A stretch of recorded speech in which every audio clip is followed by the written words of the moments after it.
Hello, everybody. My name is Craig Bowden. As many of you guys know, I have been doing a little bit of online radio with the internet, and also been blogging for a long time, letters to the editor, things like that. Recently, I've declared myself as a candidate for the U.S. House of Representatives out of Utah's 1st District, and I'm trying a new media tool, this one being YouTube. I've been utilizing Twitter, Facebook, etc., so on. But I want to go ahead and be able to, match up the face to the name so you guys can get to know me a little better. One of the things that I kind of wanted to talk about today, because things have been kind of irritating me quite a bit when it comes to the way things have been going on in Washington, is our Declaration of Independence. When the Declaration of Independence was written, they had actually written down a list of offenses that the British government were enacting on the American people. And so what I'd like to do is actually show you that the American government right now is essentially doing some of those same things. And why we're not more outraged is beyond me. And then after I read this and demonstrate to you what I'm talking about when it comes to the U.S. government going against the very founding of the nation, I want you to go and seek out candidates like myself. Okay, it doesn't matter what state you're in. I want you to go and find a candidate that is actually going to stand up for the Constitution, stand up for civil liberties, and fight against the kind of injustices that I'm going to read off today. Some of them you might be able to speculate even before. Okay, we'll go put it up on the cupboard. Sorry about that. Kids.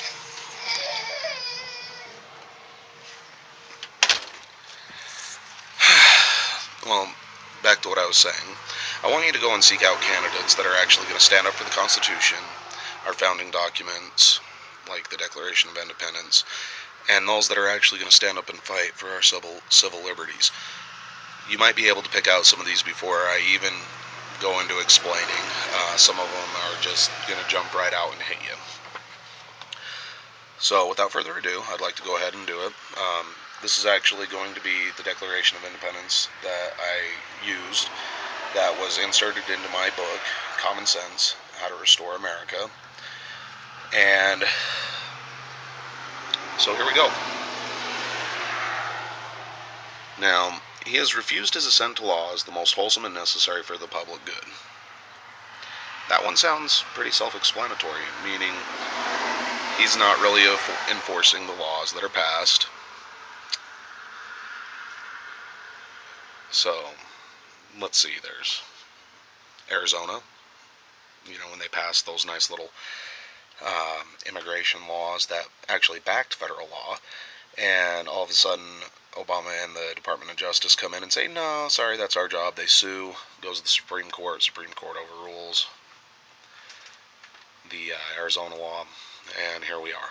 So, things like that are going on. He's actually selectively enforcing laws, and if it's not politically expedient for him to enforce the law, he's not going to do it.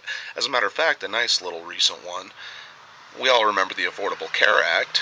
60% of America opposed the law from being passed in the first place, but now that it's passed and, you've got midterm elections coming up in 2014, all of a sudden, the employer mandate gets put off.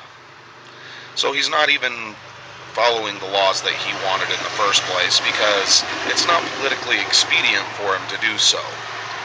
It might risk some lovely Democrat seats in the House and possibly even cost him the Senate.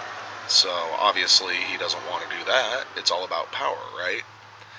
And how else are they going to slam more progressive agenda down our throats unless they can maintain a majority in the Senate and gain in the House?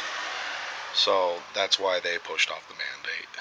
But essentially he's being selective in what laws he's going to enforce, and when it's something that's actually needed, this government is pushing it off.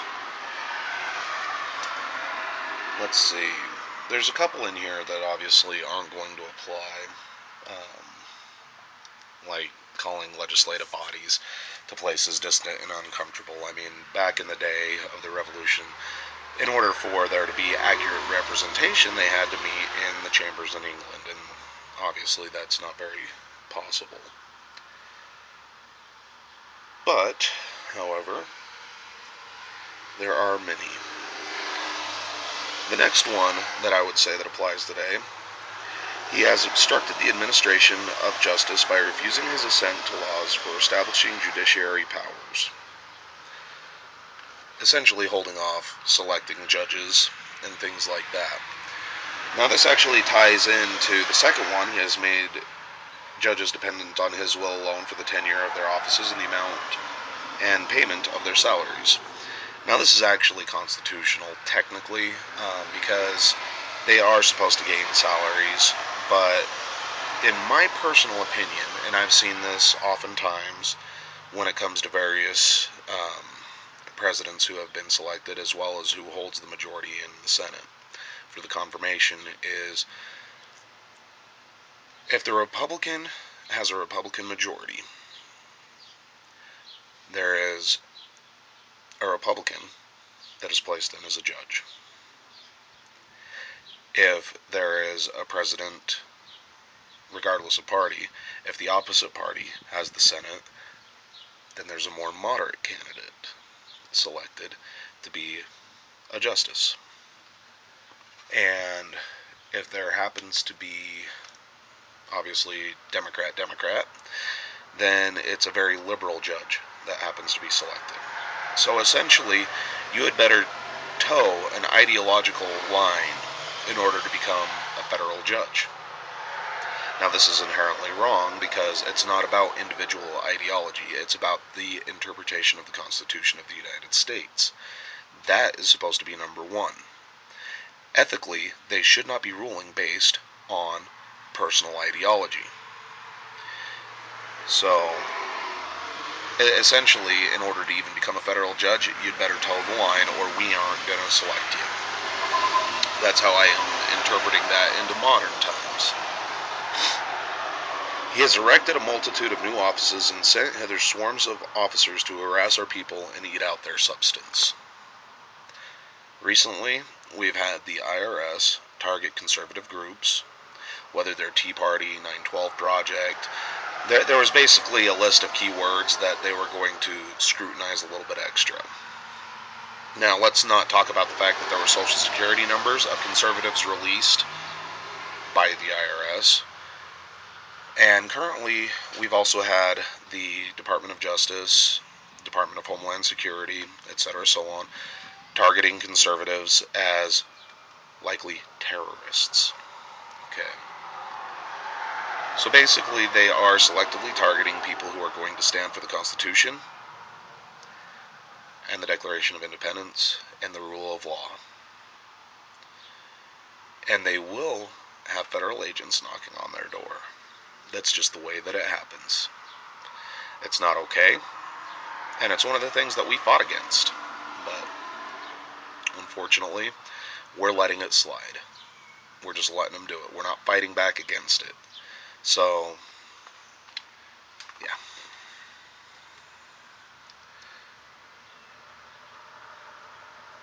Okay, let's see here. He has affected to render military independent of and superior to civil power. Now, a lot of you guys may wonder where I'm going with that. And there was this lovely little thing passed called the National Defense Authorization Act. Many of you guys have heard of it, and you've probably even heard me gripe about it. Specifically, the provision for indefinite detention, and specifically where it allows for the military to have law enforcement jurisdiction in the United States. That's unconstitutional and unacceptable. However, we are allowing it to happen. Now let's go ahead and talk about the other agencies that are militarizing. Granted, they may not be official military, but if you want to get technical, not a single agency that is created is even constitutional. That's one thing that a lot of people forget. They're not even constitutional agencies. The Federal Bureau of Investigation, technically not constitutional. The CIA, technically not constitutional. The NSA, technically not constitutional. It's just the way that it is, folks. Especially when you're talking about domestic law enforcement. Now, when you're talking about the security of the nation, watching out for the foreign influences and things like that, it's one thing. But when you're actually talking about monitoring American citizens, especially without warrants, sorry, it doesn't fly.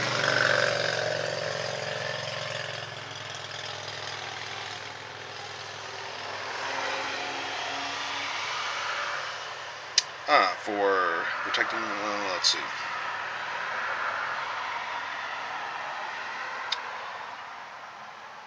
Where did it go? For imposing taxes on us without our consent. Now, a lot of people will sit there and argue with me on this point, but here's the way that it goes. Right now, there's automatic spending increases.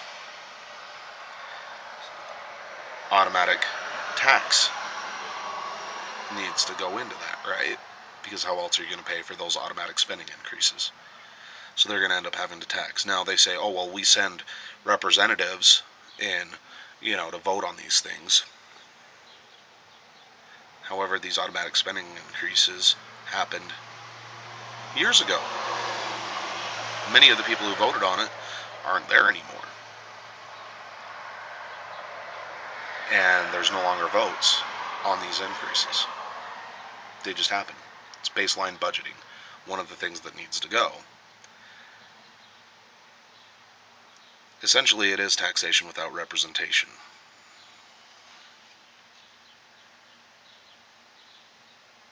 For depriving us in many cases of benefits of trial by jury. That goes under the National Defense Authorization Act with the indefinite detention clause. You have none of your civil rights when it comes to trial by jury, to be tried by your peers. As a matter of fact, there's no trial. You're just detained, and they'll let you go when they feel like it. If you're okay with that, you're in for a world of waking up, because eventually it's going to get you too. For transporting us beyond seas to be tried for pretended offenses. Now this one, I'm not going to say that they're being transported beyond seas, obviously. But recently, in the George Zimmerman trial for the shooting of Trayvon Martin, after the verdict was found not guilty, the NAACP and other racist organizations started to pressure the Department of Justice to basically try George Zimmerman for violating civil rights, a pretended offense, because none of that happened. Unfortunately, a young man died. It is tragic. However, you've got to look at the facts. There's no civil rights violation. Did he detain him? No. He saw some kid that was walking around people's yards in a neighborhood that wasn't his, didn't recognize the guy, so he dialed 911, talked to a dispatcher, followed him. That was his only mistake, was following him. That's it. No civil rights violation. But yet, the Department of Justice is considering trying George Zimmerman for civil rights violations. That is a pretended offense. And it's not the first time that something like this has happened. Basically, they're using this civil rights violation as a catch-all, since the progressives didn't get their way. It's their temper tantrum. Oh, you're going to face some jail time because we said so.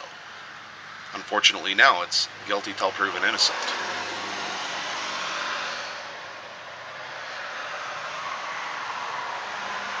For taking away our charters, abolishing our most valuable laws, altering fundamentally the forms of our governments. Again, this happened with Arizona and other states who are getting sued by the federal government. This has happened with the Second Amendment fight, where certain states have tried to pass nullification laws saying, no, you can't take away our guns. Utah has been one of them, and it's likely that they too will be sued by the federal government, because the federal government thinks that it has all the power. they forget the 10th Amendment.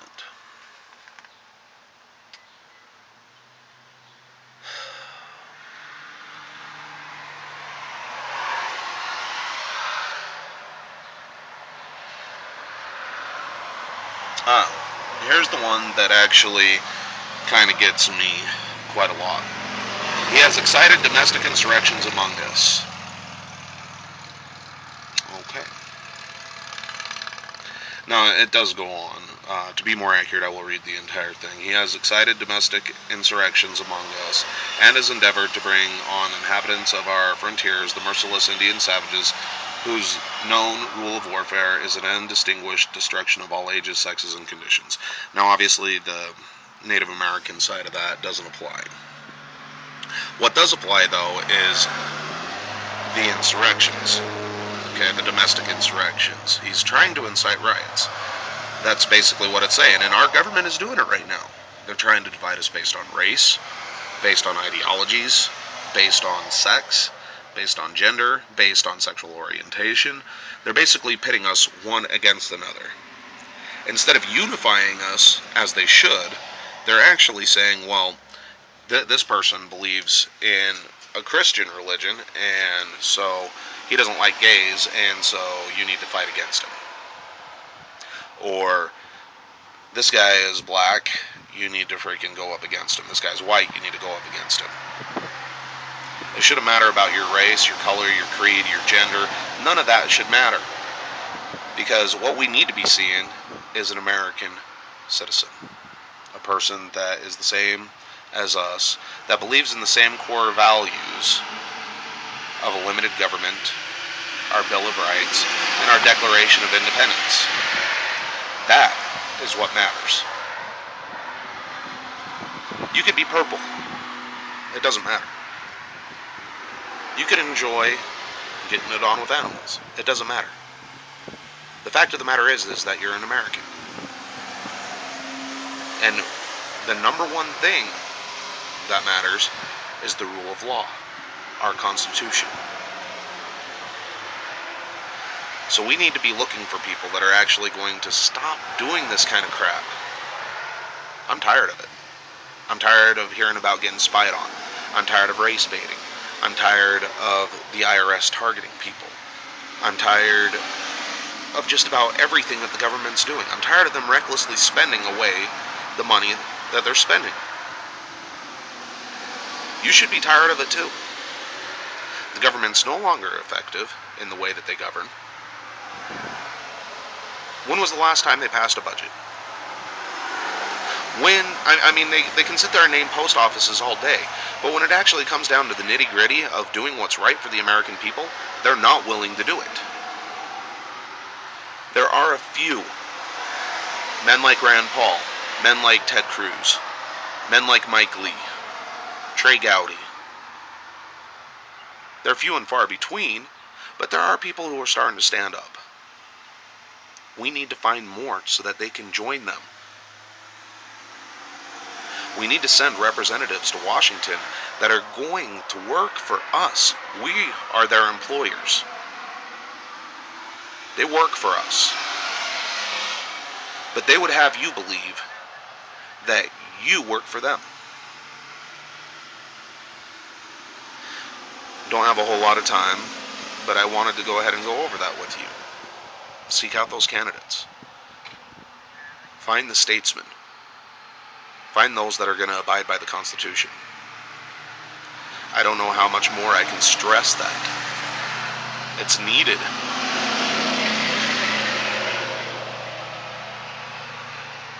If you'd like to support me in my efforts, please go to www.craig4congress.org.